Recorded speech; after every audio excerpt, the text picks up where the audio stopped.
उपज्ञानतिमिरान्धस्य ज्ञानञ्जनशलाकया चक्षुरुन्मिलितं येन तस्मै श्रीगुरवे नमः। नमः विष्णुपादाय कृष्णपृष्ठाय भूतले श्रीमते भक्तिवेदान्तस्वामिन्निति नामिने। नमस्ते सारस्वते देवे गौरवाणी प्रचारिणे निर्विशेष शून्यवादी पाश्चात्यदेशतारिणे नित्यानंद नमस्तुभ्यं प्रेमानंद प्रदायिने कलो कल्मषनाशाय जानुवापते नमः। नमो महावदन्याय कृष्ण प्रेम प्रदायते कृष्णाय कृष्ण चैतन्य नामने गौरतुसे नमः। जय श्री कृष्ण चैतन्य प्रभु नित्यानंद श्री अद्वैत गदाधर श्रीवासादि गौर भक्त वृंदा। हरे कृष्णा कृष्णा कृष्णा हरे हरे हरे राम राम राम हरे हरे। हरे कृष्णा। तो आप सभी भक्तों का हार्दिक स्वागत है आज की गौर कथा में। तो हम लोग चर्चा कर रहे हैं Shri Chaitanya Bhagavat Madhya Khanda and chapter 20 glories of Murari Gupta.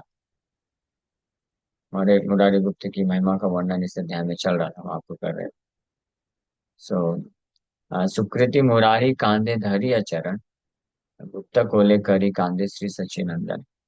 Pious Murari cried as he held the lotus feet of the Lord, and Sri Sachinandan cried as he picked Murari up and embraced him.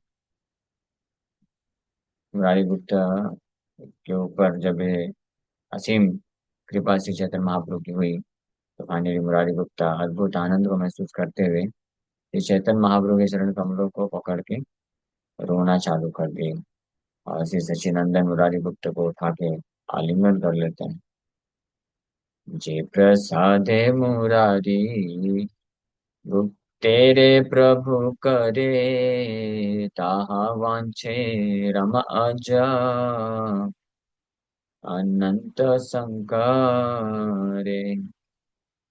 जिस प्रकार की कृपा श्री चैतन्य महाप्रभु मुरारी गुप्ता के ऊपर किए, ऐसी कृपा को तो का इच्छा यहाँ तक कि माता लक्ष्मी, ब्रह्मा, अनंत और शिव जी भी करते हैं। ये सब देवता चैतन्य भिन्न नहे इहारा भिन्न कृष्णा वेदे एक है। These demigods are not separate from Lord Chaitanya. The Vedas declared that they are non-different from Krishna. So, ये जो देवता गण हैं श्री चैतन्य महाप्रभु से अभिन्न है, उनसे सेपरेट नहीं है। क्यों? क्योंकि वो उनके ही पार्ट एंड पार्सल और उनके रिप्रेजेंटेटिव, चैतन्य महाप्रभु के रिप्रेजेंटेटिव होकर के कार्य करते हैं। हाँ, लेकिन उनको भी एक कृपा प्राप्त हुई जो कृपा मुरारी गुप्त को भगवान दिए। से गौर चंद्र शेष रूपे माही धरे चतुर्मुख रूप से प्रभु सृष्टि करे संहारे वो गौर चंद्र त्रिलोचन रूपे आपनारे स्तुति करे आपनारा मुखे। That Lord Gaurchandra sustains the universe in his form as Sesa, and the same Lord creates in his form as four-headed Brahma. अनंत शेष के रूप में यही गौरचंद्र भगवान ब्रह्मांड को धारण करते हैं और ब्रह्मा, चतुर्मुख ब्रह्मा के रूप में यही भगवान सृष्टि लीला करते हैं। इसलिए अभिन्न बताया गया है। ब्रह्मा जी, अनंत शेष, शिव जी ये अभिन्न है because they are engaged in his service on his behalf. भगवान गौरचंद्र का जो कार्य है वो उनसे शक्ति प्राप्त करके उस कार्य को करते हैं। संहारे वो गौरचंद्र त्रिलोचन रूपे आपन स्तुति करे, आपन मुख्य in the form of three eyed Shiva Gaur Chandra annihilates, he personally offers prayers to himself। Shiv ji के रूप में त्रिनेत्र धारण करने वाले शिव जी के रूप में अ, गौर चंद्र भगवान ही सृष्टि का विनाश करते हैं, और खुद खुद का गुणगान करते हैं। अनंत शेष भगवान का ही एक अवतार है, विस्तार है। और अनंत शेष जो है भगवान गौरचंद्र ये भगवान कृष्ण का निरंतर गुणगान अर्पण करते हैं। भिन्न नाही भेद नाही, ए सकल देवे, ए सकल देव चैतन्य निरपद सेवे। पक्षी मात्र जदि लय चैतन्य नाम, से ओ सत्य जाइबे का चैतन्य धाम। So all these demigods are not different or separate from Lord Chaitanya, for they all serve his lotus feet। ये सभी देवतागण श्री चैतन्य महाप्रभु से भिन्न नहीं है, या सेपरेट नहीं, स्वतंत्र नहीं। भिन्न का अर्थ ये है, भिन्न ना ही भेद ना ही, ये सकल देव है, ये सकल देव चैतन्य पद सेवे। ये श्री चैतन्य महाप्रभु के चरण कमलों का सेवा करता है। पक्षी मात्र यदि लाए चैतन्य नाम, सेव सत्य जाई बेगा चैतन्य धाम। Even if even a bird chants Lord Chaitanya's name, it will certainly attain Lord Chaitanya's abode। Such is the glory of uh, Lord, this mercy of Lord Sri Chaitanya Mahaprabhu। Chaitanya Mahaprabhu की कृपा की ये महिमा है कि अगर कोई पक्षी भी है, पक्षी भी भगवान का नाम लेता है, तो वो भी भगवान के धाम को प्राप्त कर सकता है। If even a bird which has undeveloped consciousness chants the name of Sri Chaitanya, it will achieve great auspiciousness because of its engagement in spiritual activity। The spiritual name is not an object unrelated to the Supreme Lord like ordinary mundane sound vibrations. Therefore, since offenseless vibration of such names falls in the category of namabhas, liberation of even such birds is inevitable। Liberated souls attain the spiritual abode of the Supreme Lord। There is no contamination in constitutional duties there। तो जिनके पास विकसित चेतना नहीं, विकसित चेतना का अर्थ होता है कृष्ण भावना भावित चेतना। तो जो कृष्ण भावना भावित है, वही जो है उनके पास ही डेवलप कॉन्शियसनेस है। और जिनकी चेतना कृष्ण भावना भावित नहीं है, तो उनकी चेतना को अविकसित चेतना बोला जाता है, अनडेवलप्ड चेतना बोला जाता है, अनडेवलप्ड कॉन्शियसनेस। तो जानवरों की, पशु पक्षियों की जो चेतना होती है, वो अनडेवलप्ड कॉन्शियसनेस होती है, क्योंकि उनकी जो चेतना होती है केवल भौतिक स्तर पे होती है, आहार निद्रा भय मैथुन के लिए ही होती है। तो इस चेतना, केवल ईटिंग स्लीपिंग मेटिंग डिफेंडिंग, आहार निद्रा भय मैथुन का चेतना रखने वाला व्यक्ति या जीवात्मा जो है, उसको बोला जाता है कि उसकी अनडेवलप्ड कॉन्शियसनेस है, अविकसित चेतना है, विकसित नहीं हुई है। तो वैसे मनुष्य भी अगर होते हैं जो कि केवल ईटिंग स्लीपिंग मेटिंग डिफेंडिंग की चेतना रखते हैं, तो उनके भी अनडेवलप्ड कॉन्शियसनेस बोला जाता है। और डेवलप्ड कॉन्शियसनेस मतलब कृष्ण कॉन्शियसनेस। विकसित चेतना है कृष्ण भावनामृत। जो कृष्ण कॉन्शियस है, कृष्ण को जानता है, कृष्ण के प्रति जिनके हृदय में भाव है, कृष्ण भावना भावित है, उसको कृष्ण कॉन्शियस बोला जाता है। तो जब इस प्रकार का व्यक्ति भगवान का, कृष्ण का नाम लेता है, तो वो निरपराध नाम होता है, वो शुद्ध नाम होता है, और उसके बल पे वो पूर्ण रूप से मुक्त होकर के भगवान के धाम को प्राप्त करता है। लेकिन अगर कोई अविकसित चेतना रखने वाला व्यक्ति है, जिसकी चेतना जानवर की तरह है, मतलब कहने का मतलब है, या जानवर ही क्यों ना हो, जैसे यहाँ पे बताया जा रहा है, पक्षी मात्र यदि लय चैतन्य नाम। तो पक्षी मात्र भी अगर श्री चैतन्य महाप्रभु का नाम लेता है, तो उसको भी मुक्ति मिल जाती है। He also attains the spiritual abode of the Supreme Lord। आध्यात्मिक मुक्ति को प्राप्त कर लेता है। और फिर उन भक्तों का क्या कहना जो जो है विकसित चेतना के साथ नाम जप करते हैं। तो इसलिए से वो सत्य जाई वेग चैतन्य धाम, निश्चित रूप में वो चैतन्य महाप्रभु के धाम को प्राप्त करता है। तो ऐसा व्यक्ति या मनुष्य जो भले ही अविकसित चेतना है, कृष्ण भावना भावित नहीं है, और संसार में रह करके वह चैतन्य महाप्रभु का आश्रय ले लेता है, उनका नाम लेता है, तो वो भी मुक्त हो सकता है, मुक्त हो जाता है। सन्यासी वो जदि नाही, माने गौर चंद्र, जानी हसे दुष्ट गण, जन्म जन्म अंध, शेन तपस्वीरा वेशे, ठाके बाटो जार, एई मत निंदक, सन्यासी दुराचार। तो अगर कोई सन्यासी भी है, लेकिन अगर भगवान गौरचंद्र को स्वीकार नहीं करता है, तो ऐसा दुष्ट गण, ऐसा कुकेट पर्सन, इज अ कुकेट पर्सन, वो दुष्ट जन है, वो जन्म जन्म केवल अंधा ही पैदा होता है। He remains blind birth after birth। जन्म जन अंधा रहता है। अंधा मतलब भले ये चर्म चक्षु होगी उसके पास, आंखें, ये वाली आंखें, लेकिन ज्ञान चक्षु उसके पास नहीं है। तो ज्ञान रूपी चक्षु से अंधा हो जाता है, ऐसा भले सन्यासी भी क्यों ना हो।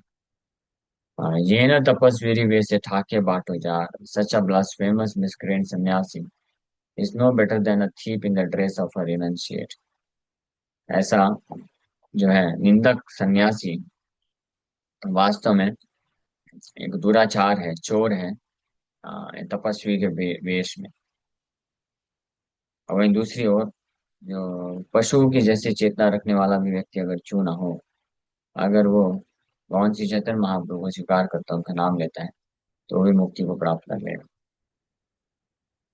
निंदक सन्यासी बाटो, जारे नाही भेद, दुई ते निंदक बड़ा, द्रोही कहे वेदा। So there is no difference between a blasphemous sannyasi and a thief. Yet of the two, the blasphemer is worse. The Vedas refer to the blasphemer as malicious। हालांकि कोई अंतर नहीं है। ऐसा सन्यासी जो निंदा करता है भगवान का, इस भक्तों का, शुद्ध वैष्णव का, और उसमें और उसे एक चोर में, लेकिन इन दोनों में से जो निंदक सन्यासी है वो ज्यादा बेकार है। और ऐसे निंदक सन्यासी को वैदिक शास्त्र मैलेशियस बोलते हैं, द्रोही कहते हैं, द्रोही है वो। तो brahmana are qualified for all four ashram. तो ये संस्कार संन्यास का वर्णन कर रहे हैं विस्तार से। In Naradiya Puran, it is stated, प्रोकटम पतित हर्ष एयान, य एको याति अधा स्वयं, बकवृत्ति स्वयं पापः, पातयत्यपरानपि। Fallen person is superior to a sinful hypocrite because he goes to hell alone, whereas the hypocrite takes others to hell with him। एक पतित व्यक्ति जो होता है, हाँ, वो पतित व्यक्ति, वो एक हिपोक्राइट, पापी हिपोक्राइट, हिपोक्राइट मतलब ऐसा जो सन्यासी जो निंदा करता है, ऐसा ऐसा जो है धर्म साधु, सो कॉल्ड तथाकथित साधु गुरु, जो भगवान का, शास्त्रों का, भक्ति का, वैष्णवों का निंदा करता है, उससे ज्यादा श्रेष्ठ है इस संसार में पाप करने वाला व्यक्ति। क्योंकि जो पाप करने वाला व्यक्ति है वो तो अकेले नरक में जाता है। लेकिन ऐसा जो सो कॉल्ड सन्यासी या साधु गुरु होता है, जो भक्ति, भगवान या भक्त का निंदा करता है, तो अपने साथ अपने सारे फॉलोअर्स को नरक में लेके जाते हैं। ये नारदीय पुराण का श्लोक में बताया गया। हरन्ते दशयवो अकुट्याम, विमोहयाश्रतेर्नृणां धनम्, चारत्रयणते तीक्ष्णाग्रैर्वादैरेवं बकव्रता। Plunderers steal people's wealth in a solitary places, by threatening them with weapons, whereas hypocrites steal people's wealth by bewildering them with heart-piercing words. जो चोर डकैत होते हैं वो लोगों का धन चोरी कर लेते हैं, उनको धमकी दे करके, हथियारों के माध्यम से। लेकिन जो हिपोक्राइट लोग होते हैं, सो कॉल्ड साधु समाज में, जो वास्तविक रूप में भगवान को समर्पण नहीं करते हैं, समर्पण करने की शिक्षा नहीं देते हैं, तो ऐसे लोग जो है अपने बाणों के समान तीक्ष्ण शब्दों के माध्यम से लोगों को भ्रमित कर देते हैं, और उनका असली धन, भगवान के प्रति जो श्रद्धा रूपी असली धन है या भक्ति है, वो उसको नष्ट कर देते, चोरी कर देते हैं। इसी प्रकार से श्रीमद् भागवतम में भी ये बताया गया है, शूद्रा प्रतिगृहीष्यन्ति तपो वेशोपजीविना धर्मं वक्ष्यन्ति अधर्मज्ञा अधिरुह्योत्तमासनम्। Shudras will dress as ascetics and accept charity for their livelihood.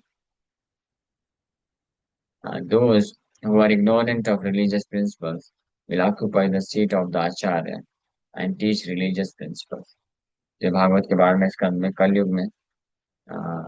कलयुग में क्या होगा उसका भविष्यवाणी किया गया है कि जो शूद्र लोग होंगे वो सन्यासी या तपस्वी का वेश धारण करके अपने जीवन को यापन करने के लिए भिक्षा मांगेंगे, भीख मांगेंगे, चैरिटी स्वीकार करेंगे।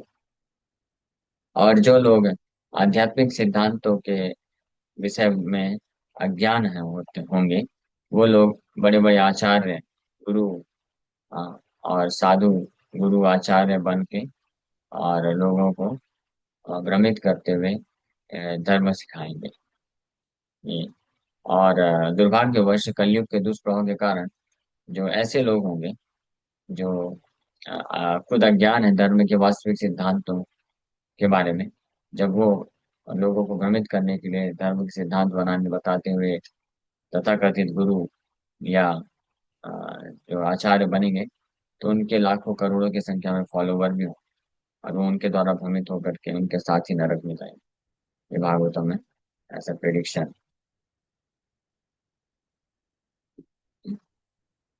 भाल रे आई से लोक तपस्वी देखीते, साधु निंदा सुनि मरी जाय भाल माते। साधु निंदा सुनिले सुकृति हय क्षया, जन्म जन्म अधपात वेदे एकया। People go to see ascetics in good faith, but when they hear them blaspheme saintly persons, they are ruined. तो लोग जो है ऐसे तथाकथित तपस्वी, सन्यासी, गुरु, आचार्य के पास जाते हैं बड़े श्रद्धा के साथ, लेकिन जब उनके द्वारा वास्तविक साधु संतों का निंदा सुनते हैं तो का पूरा जो है बर्बाद हो जाता है आध्यात्मिक जीवन। साधु निंदा सुनी मरी जाए भालमते, अच्छे तरीके से वो आध्यात्मिक रूप से मृत्यु हो जाता है उनका। साधु निंदा सुनीले सुकृति हाय क्षाय, जन्म जन्म अधपात वेदे एकाय। By hearing blasphemy of saintly persons, one's piety is exhausted.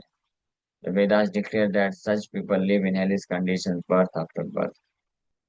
साधु व्यक्तियों का निंदा सुनने के कारण व्यक्ति का पुण्य जो है खत्म हो जाता है, सुकृति जितनी होती खत्म हो जाती है। और वैदिक शास्त्र बताते हैं ऐसे लोग जन्म जन्मांतर नरक की स्थिति को भोगते हैं। कौन लोग? जो साधु निंदा करते हैं उनको बस उनका नहीं बोला जाता, जो साधु निंदा सुनते हैं उनका ये हाल होता है। साधु निंदा करने वाले का क्या हाल? सेंटली पर्सन साधु, जो स्पेशली जो सेंट पर्सन साधु होते हैं, का निंदा जो करता है